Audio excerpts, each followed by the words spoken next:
మా ప్రభుత్వం అధికారంలోకి రాకమునుపు ఇస్తా ఉన్న చాలని పెన్షన్ నుంచి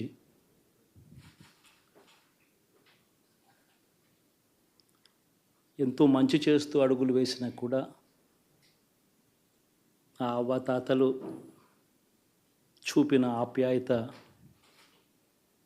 ఏమైందో కూడా తెలియడం లేదు.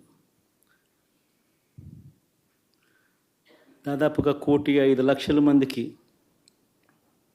పొదుపు సంఘాల అక్క చెల్లెమ్మలకు మంచి జరిగిస్తూ వారి కష్టాలనే మా కష్టాలుగా భావిస్తూ ఇచ్చిన ఏ మాట తప్పకుండా అన్ని రకాలుగా వాళ్ళకు అండగా ఉంటూ ఆసరాతో తోడుగా ఉన్నాం. సున్నా వడ్డీతో సైతం అండగా ఉన్నాం. చేయూత సైతం తోడుగా ఉంటూ నిలిచాం. మరి ఆ 1,05,00,000 మంది అక్క చెల్లెమ్మల ప్రేమాభిమానాలు ఏమయ్యాయో తెలియవు. 26 లక్షల మంది చేయూతను అందుకుంటున్న అక్క చెల్లెమ్మలు వారి ఆప్యాయత ఏమైందో తెలీదు.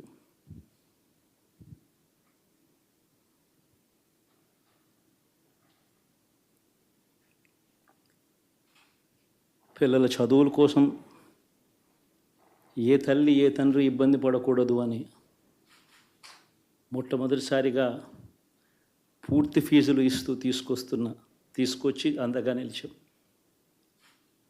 చదువుల్లో ఎప్పుడూ చూడని మార్పులు తీసుకొచ్చాం. దాదాపుగా 12 లక్షలు మందికి సంవత్సరానికి మంచి జరిగిస్తూ ఆ పిల్లలు ఆ తల్లుల అభిమానం ఏమైందో కూడా తెలియదు.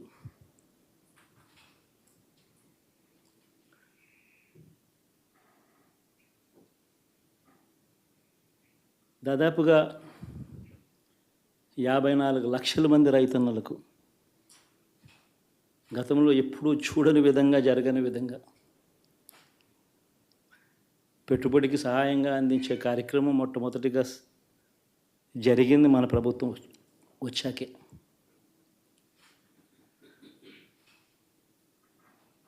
మరి అంతగా రైతన్నలకు తోడుగా ఉంటూ రైతన్నలకు రైతు భరోసా ఇవ్వడం కానీ,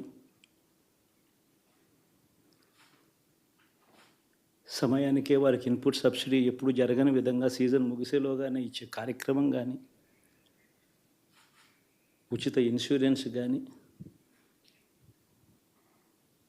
పగటిపూట 9 గంటలు ఇచ్చే కార్యక్రమం కానీ, ఉచిత విద్యుత్ ఇచ్చే కార్యక్రమం కానీ, మరి 1/2 కోటి మంది రైతన్నల ప్రేమ ఏమైందో తెలియదు.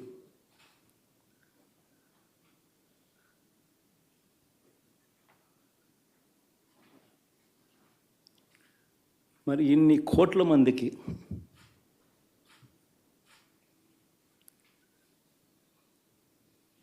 పేదవాడికి తోడుగా ఉంటూ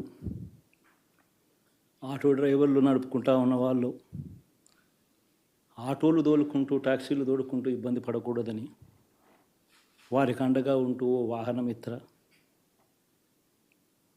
నేతన్నలకు అండగా ఉంటూ నేతన్న నేస్తం, మత్స్యకారులకు తోడుగా ఉంటూ మత్స్యకార భరోసా, ఫుట్పాత్ మీద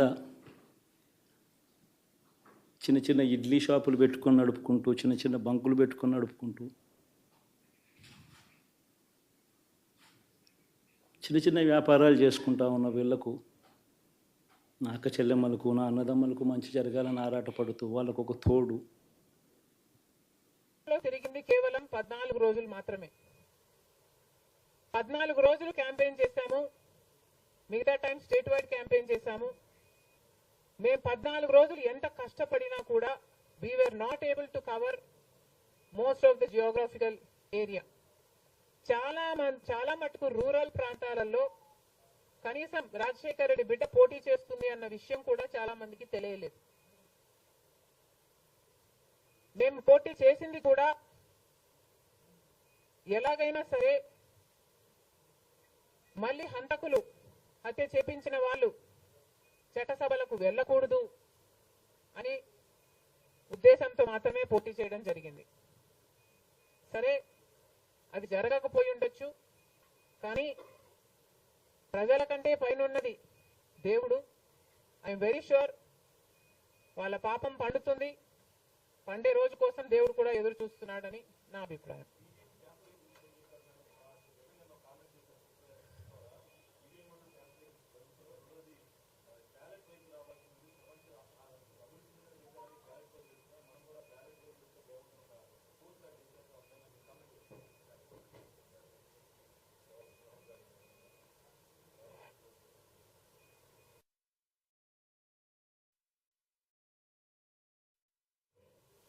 ఐ ఫీల్ మేధావులు కూర్చొని సుప్రీంకోర్టుతో సహా అందరూ కూర్చొని, ఇది అంత దేశానికి సంబంధించిన విషయం కాబట్టి అందరూ కూర్చొని ఓ నిర్ణయానికి వస్తే దేశ ప్రజలు హర్షిస్తారన్నది నా అభిప్రాయం.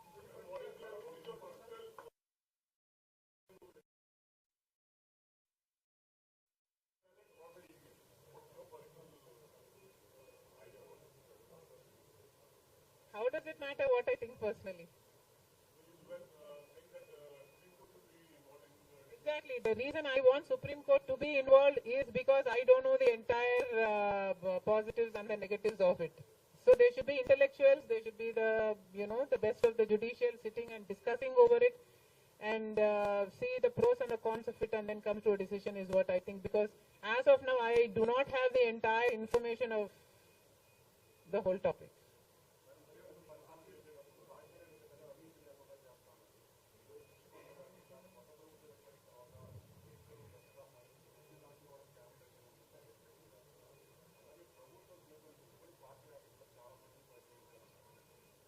ప్రజలు బుద్ధి చెప్పారు కదమ్మా, ఇంకా నేను మాట్లాడటం ఎందుకు.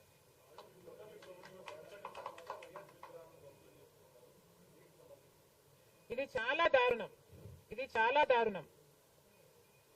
కేవలం ఒక పార్టీ ఓడిపోయింది కాబట్టి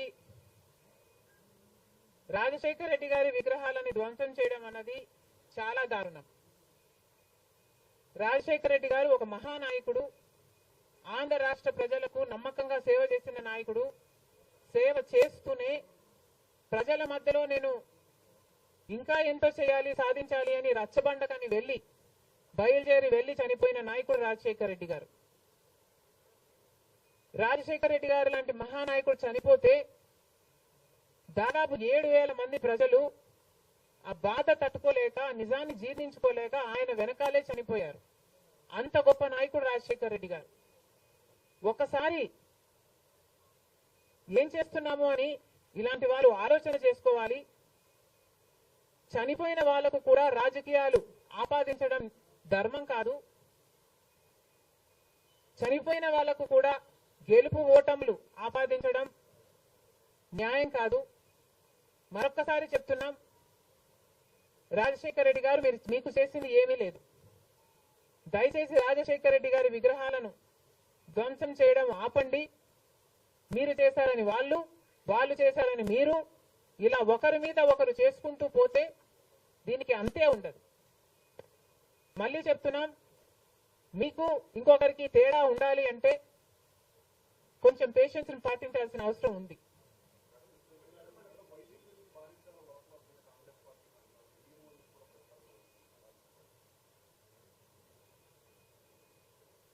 ఈవెన్చువలీ పిల్ల కాలువలన్నీ సముద్రంలో కలవాల్సిందే.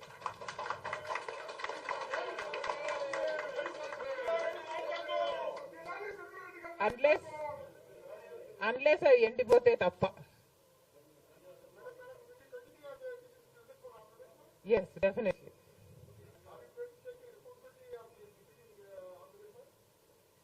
There is no taking the responsibility of anything in Andhra Pradesh, because in Andhra Pradesh, Congress is the only party that has stood by the people and has fought for the special status. On the one hand, Mr. Chandrababu Naidu, who was Chief Minister for 5 years, neglected special status, and then Mr. Jagan Mohan Reddy became the Chief Minister and continued neglecting the special status. Congress party was the only party fighting for special status and for all the rights of the AP Reorganization Act.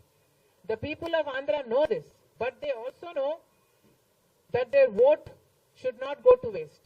And because they were very decisive, that they wanted change, they voted this time with a vengeance for change.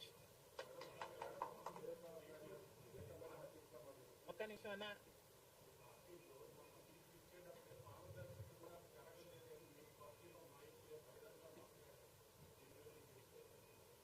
Congress party ఒక జాతీయ party.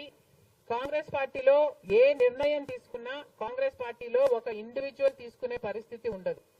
Congress పార్టీలో ఏ నిర్ణయం తీసుకున్నా దానికి ఒక committee ఉంటుంది, ఒక పద్ధతి ఉంటుంది. ఆ నిర్ణయం ప్రకారమే సీట్లు ఇవ్వడం కూడా జరిగింది. మిగతా వాళ్ళు అంటారా, వాళ్ళు చేసే చిల్లర అలిగేషన్లకు నేను సమాధానం చెప్పాల్సిన అవసరం ఉంది అని, నేను సంజాయిషి ఇవ్వాల్సిన అవసరం ఉంది అని నేను అనుకోవటం లేదు. Indiscipline will not be tolerated by the Congress party, and severe action will also be taken against those who resort to indiscipline.